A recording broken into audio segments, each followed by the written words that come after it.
Okay friends, again मैं आपके सामने आई हूँ आज एक नए टॉपिक के साथ जो कि है अलजेब्रा के ऊपर।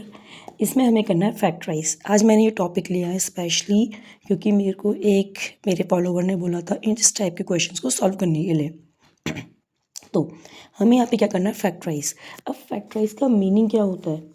फैक्टराइज का मतलब होता है फैक्टराइज होता है हमारे फैक्टर्स। ये आपने छोटी क्लास में पढ़े होंगे फैक्टर्स टर्म। अब फैक्टर्स क्या होते हैं?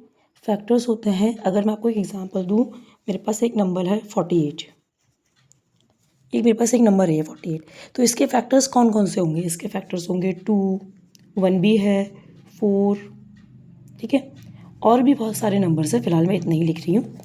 तो ये कैसे नंबर्स हैं जो इसको डिवाइड कर सकते हैं, जो इसको कम्प्लीटली डिवाइड करते हैं, वो क्या होते हैं? इसके फैक्टर्स होते हैं, ठीक है। तो हमें यहाँ पे ये एक पॉलिनोमियल गिवन है, हमें इसका क्या निकालना है? इसके फैक्टर्स फाइंड करना है, हमें इसको फैक्टराइज फॉर्म में लिखना है। तो हम ऐसा कैसे करते हैं मैं आपको ये बताना चाहूँगी।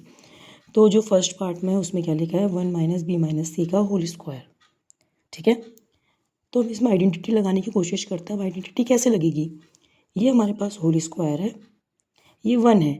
अगर हम 1 का स्क्वायर करते भी हैं तो क्या मिलता है? 1 ही मिलता है। तो हम यहाँ पे लिख लेंगे 1 का होल स्क्वायर, बी माइनस सी का होल स्क्वायर, ठीक है। अब हमें क्या पता है कि अगर हम इसे ए माने, इस कंप्लीटली को हम बी माने, कंप्लीट को, ठीक है। तो ये फॉर्मूला क्या बन के आता है? A square minus B square, जो किसके इक्वल होता है? A plus B, A minus B के इक्वल होता है। तो बस हम इसको यही अप्लाई करके हम इसको सॉल्व करते हैं। तो ए प्लस बी, बी माइनस सी, ब्रैकेट के अंदर ही हम लिखेंगे इसको, दूसरे ब्रैकेट में ए माइनस बी माइनस सी, ब्रैकेट क्लोज्ड। तो अब हमें क्या पता है? हमें ये पता है कि अगर ब्रैकेट के बाहर माइनस का साइन होता है तो हम ब्रैकेट के अंदर वालों के साइन चेंज कर लेते हैं। तो ये बन जाएगा कुछ इस तरीके से। तो अब आपको क्या दिख रहा है कि ये दो हमारे पास जो आए हैं इनके बीच में कोई साइन नहीं, मीन्स ये मल्टीप्लाई का साइन है। तो इसका मतलब क्या है कि ये भी एक इसका फैक्टर है और ये नंबर भी क्या है? इसका एक फैक्टर है, ठीक है। अब सेकंड पार्ट में बताती हूँ मैं। सेकंड पार्ट में क्या किया गया है? X square minus 2y plus x y minus का 4। अब इसमें भी हम कुछ ऐसी कोशिश करेंगे, कुछ ऐसी टर्म्स को लाने की कोशिश करेंगे साथ में जो कि एक फॉर्मूला बना सके, जो हमारी कोई आइडेंटिटी हो, ठीक है। तो हमें यहाँ पे क्या दिख रहा है? ये एक्स का स्क्वायर है और फिलहाल हमारे दिमाग के अंदर कोई आइडेंटिटी आ नहीं पा रही है, लेकिन मुझे ये पता चल रहा है कि ये भी किसी नंबर का स्क्वायर होता है और इसके आगे माइनस का साइन भी है। तो हम इन दोनों को एक साथ लिखेंगे,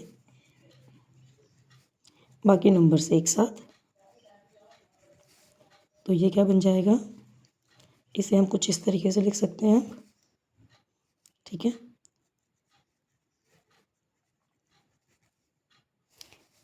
तो ये भी हमारे पास फिर से कौन सा फॉर्मूला बन गया? A square minus B square वाला, ठीक है, A square minus B square.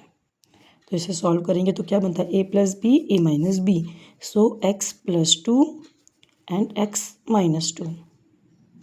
ये तो हमने इसको लिख दिया। अब ये भी है, यहाँ पे हमें क्या दिख रहा है कि y इन दोनों में कॉमन है, तो हम y को कॉमन ले लेते हैं। तो यहाँ क्या बचा? माइनस का 2 और यहाँ क्या बचा? प्लस का x, ठीक है।